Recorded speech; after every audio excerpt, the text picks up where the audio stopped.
नमस्कार दोस्तों, मैं आपका दोस्त सौरभ सैनी स्वागत करता हूं अपने YouTube channel way to CSC पर, जहां हम ऑपरेटिंग सिस्टम की सीरीज डिस्कस कर रहे हैं और इसमें हम डिस्कस कर रहे हैं इवोल्यूशन ऑफ ऑपरेटिंग सिस्टम। आज हम डिस्कस करने वाले हैं बैच ऑपरेटिंग सिस्टम के बारे में। दोस्तों, अगर आपने इससे पहले वाली वीडियो नहीं देखी है जिसमें हमने डिस्कस किया है कि बैच ऑपरेटिंग सिस्टम से पहले किस तरह से हमारे प्रोग्राम्स को एग्जीक्यूट किया जाता था, वह वीडियो अगर आपने नहीं देखी है तो प्लीज़ पहले उस वीडियो को वॉच कीजिए, क्योंकि बैच ऑपरेटिंग सिस्टम का आइडिया उसी के एक ड्रॉबैक, उसी के एक डिसएडवांटेज की वजह से लिखा गया था। तो प्लीज़ पहले उसे विजिट कीजिए आप वीडियो को, लिंक नीचे डिस्क्रिप्शन में गिवन है। तो चलिए दोस्तों, शुरू करते हैं बैच ऑपरेटिंग सिस्टम।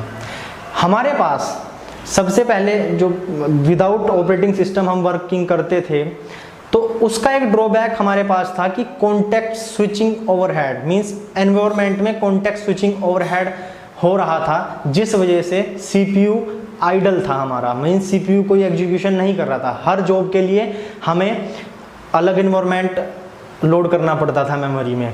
जब भी एक नई जॉब आएगी हमको एनवायरनमेंट लोड करना पड़ेगा। उस केस में CPU आइडल रहता था हमारा, क्योंकि लोडिंग में काफ़ी टाइम लगता था उसमें, तो उस केस में CPU हमारा जो था वो आइडल रहता था। तो फिर हमने क्या किया, इस ओवरहेड को कम करने के लिए, जिससे हमारा CPU कम आइडल रहे, तो हमने बैचेस बनाने शुरू किए। फॉर एग्जाम्पल, आप नाम से देख सकते हैं कि बैच ऑपरेटिंग सिस्टम। बैचेस किस बेसिस पे हमने बनाए? उन जॉब्स के बैचेस हमने बनाए जिनकी नीड्स सिमिलर थी। मीन्स फॉर एग्जांपल, आप सोचिएगा आपको एक ट्यूशन लेना है, आप टीचर से विजिट करते हो, तो आपके बैचेस बनाए जाते हैं आपकी क्लास के अकॉर्डिंग्स। मीन्स क्योंकि आपकी क्लास के जितने भी बच्चे हैं उनकी नीड्स सेम है, उनको सेम सब्जेक्ट पढ़ना है, तो उसके अकॉर्डिंग आपके बैचेस को टीचर बैचेस में डिवाइड कर देते हैं। फिर वो पूरा बैच को एक साथ एग्जीक्यूट करते हैं। तो देखते हैं दोस्तों कैसे बैच ऑपरेटिंग सिस्टम में हमारे प्रोग्राम एग्जीक्यूट होते थे। User prepare his job using punch cards, ये हम पहले ही देख चुके हैं कि यूजर जो है पंच कार्ड पे अपनी जॉब्स को प्रिपेयर करते थे। उसके बाद submit the jobs to the computer operator. वो जो पंच कार्ड्स होते थे हमारे, वो हम एक ऑपरेटर को सबमिट करते थे। अब ये ऑपरेटर वेल ट्रेन्ड ऑपरेटर होते थे, जिनका काम यूजर के प्रोग्राम का एग्जीक्यूशन कराना होता था, और जिनका काम ये होता था कि जैसे सिमिलर ये ऑपरेटर जो हैं वो डिफरेंट यूजर से उनकी जॉब्स को कलेक्ट करते थे और उनको उनकी नीड के हिसाब से वो बैचेज में डिवाइड कर देते थे उनको। Operator collects the job from different users and make the batches of the jobs according to the similar need, as I discussed. Operator submits the batches to the processor one after another. अब batch wise ही हम submit करते थे CPU को, ताकि वह execution कर सके। All jobs those are part of same batches are execute together, means जिन जॉब्स की नीड सिमिलर है, जो जॉब्स एक ही बैच के हैं, वो पूरे के पूरे एक ही बार में जाते थे। उससे क्या होता था हमारा कि एनवायरनमेंट को, जो भी उन जॉब से रिलेटेड एनवायरनमेंट है, उसको एक ही बार हम मेमोरी में लोड करके रख लेते थे। उसके बाद हमें जब तक वो पूरा का पूरा बैच एग्जीक्यूट ना हो जाए, हमें ज़रूरत नहीं थी कि हम दोबारा उस एनवायरनमेंट को अपलोड करें। जॉब 1, जॉब 2, जॉब N, ऐसे डिफरेंट यूजर से जॉब ली जा रही हैं और एक ऑपरेटर है जो इनको बैचेस में डिवाइड कर रहा है, और फर्दर ये फिर हमें CPU को एग्जीक्यूशन के लिए दी जाती थी। तो अब डिस्कस करेंगे हम डिसएडवांटेज और एडवांटेज हमने क्या क्या अचीव किए हैं बैच ऑपरेटिंग सिस्टम से। Reduce the environment context switching overhead, means her job के बाद अब हमको एनवायरनमेंट लोड नहीं करना पड़ रहा है, उस जॉब के अकॉर्डिंग एनवायरनमेंट लोड नहीं करना पड़ रहा है।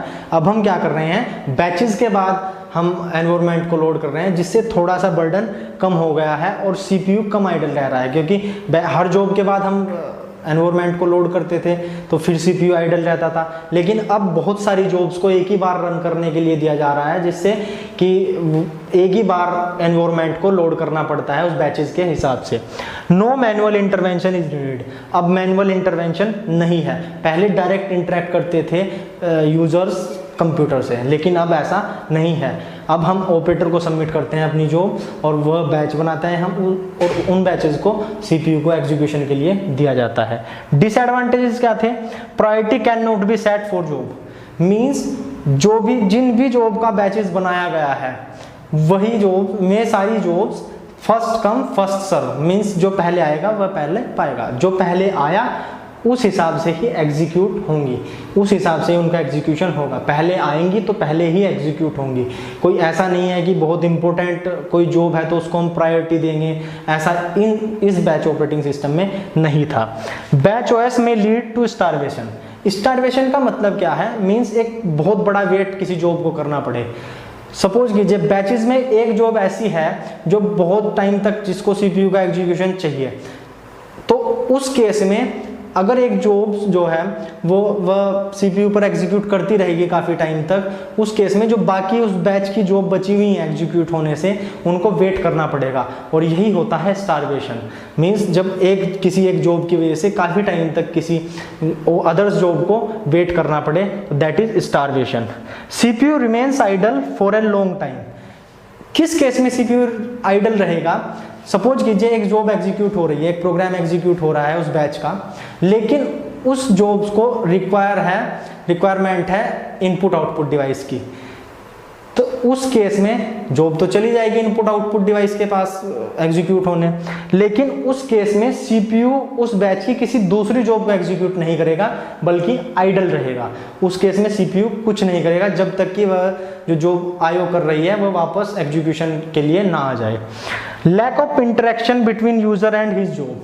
Lack of interaction between user and his job का मतलब है, सपोज कीजिए आपकी जॉब एग्जीक्यूट हो रही है, आपका प्रोग्राम एग्जीक्यूट हो रहा है, लेकिन रन टाइम पे हम कोई भी एक्टिविटी नहीं कर सकते अपनी जॉब के साथ। सपोज कीजिए रन टाइम पे कोई डाटा उसको चाहिए एग्जीक्यूट करने के लिए, तो हम नहीं कर पाएंगे।